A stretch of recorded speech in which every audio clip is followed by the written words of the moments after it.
25% tariff on India, क्या ये Trump का एक स्ट्रेटेजिक मूव है या फिर ये फ्रस्ट्रेशन है? और सबसे इंपॉर्टेंट, इसका इंपैक्ट इंडियन इकोनॉमीज और इंडियन मार्केट्स पे किस तरह से पड़ेगा? चलिए इसको बहुत शॉर्ट और सिंपल तरीके से समझते हैं। फ्रस्ट्रेशन इसलिए है बिकॉज ट्रम्प वांट्स पूरी दुनिया उसकी बात सुने और उनकी कंडीशंस के ऊपर नेगोशिएट करे, लेकिन क्योंकि इंडिया की फॉरेन पॉलिसी बहुत इंडिपेंडेंट है और वो उनके मुताबिक नेगोशिएट नहीं कर रही है, इसकी वजह से ट्रम्प बहुत ज़्यादा फ्रस्ट्रेट हो चुके हैं। हम लोग रशिया से बहुत ज़्यादा ऑयल इंपोर्ट कर रहे हैं, उसके बाद में यूएस डिफेंस इक्विपमेंट्स नहीं बाय कर रहे हैं, और सबसे इंपॉर्टेंट, इंडिया की एग्रीकल्चर और डेयरी की इकोनॉमी यूएसए की इकोनॉमी के लिए ओपन नहीं कर रहे हैं। स्ट्रेटेजिक मूव इसलिए है because Trump wants to again use Pakistan geographic location to counter multiple countries from a single location. So in short, there are very less possibilities and hopes कि इंडिया का नेगोशिएशन यूएसए के साथ में बहुत अच्छे level पे हो पाएगा।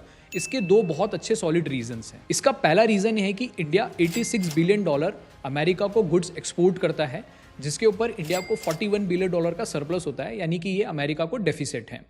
लेकिन अगर इसके अगेंस्ट में हम लोग ऑयल इंपोर्ट्स की बात करें तो हम लोग $240 बिलियन ऑयल इंपोर्ट करते हैं, जिसमें से $51 बिलियन हम लोग सिर्फ रशिया से ही इंपोर्ट करते हैं, जो कि हमें बहुत सस्ता और चीप मिलता है। सो इस केस के अंदर हम लोग ऑयल इंपोर्ट्स को कॉम्प्रोमाइज़ नहीं कर सकते, बिकॉज ऐसा करने पर हमारी कॉर्पोरेट बैलेंस शीट पर इसका इंपैक्ट होगा, क्योंकि उसकी वजह से इन्फ्लेशन राइज होगा, फिर कॉस्ट ऑफ गुड्स जो है उसकी भी प्राइस बढ़ जाएगी, और इस केस के अंदर हम लोग वर्ल्ड के अंदर फिर से कॉम्पिटिटिव नहीं रह पाएंगे as in low cost supplier. दूसरा रीजन है यूएसए का ट्रेड डेफिसिट इंडिया के साथ में बहुत कम है, बट हु विल काउंट जो कि उनकी लार्ज टेक जाइंट कंपनीज हैं, जैसे कि मेटा, गूगल, माइक्रोसॉफ्ट, अमेजन, जो कि इंडिया में आके सब्सिडरी कंपनीज बनाती है और इंडिया में बिजनेस करती हैं, और ऐसी करने वाली इंडियन कंपनीज अमेरिका में बहुत कम है। सो आई एम वेरी श्योर कि ये नंबर ट्रेड डेफिसिट के अंदर काउंट नहीं होता है। सो इस बेसिस के ऊपर ट्रम्प का जो कहना है कि इंडिया बहुत हाई टैरिफ लगाता है और अमेरिका के साथ में बहुत कम बिजनेस किया है, ये गलत साबित होता है। नाउ लेट्स अंडरस्टैंड कि इससे हमारी इंडियन इकोनॉमी और मार्केट पर किस तरह से फर्क पड़ेगा। नो डाउट इससे हमारी इंडियन इकोनॉमी पे बहुत ज़्यादा फर्क पड़ सकता है।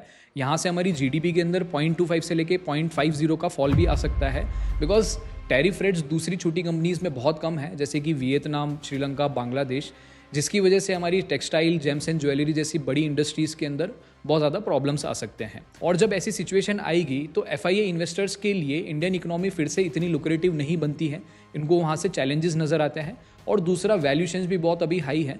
सो न्यू मनी जब अगर मार्केट में एंटर नहीं होगा तो there are less likely chances कि यहाँ से मार्केट और ऊपर जा सकता है, या तो यहाँ पे कुछ फॉल होने के चांसेस है या फिर करेक्शन हो सकता है। सो ऐसी सिचुएशन के अंदर आप अपने इन्वेस्टमेंट को बहुत स्मार्टली और बहुत कोशियसली प्लान कीजिए, और सेफ्टी कुशन अपने पोर्टफोलियो में हमेशा रखिए एज एन लिक्विड फॉर्म के अंदर।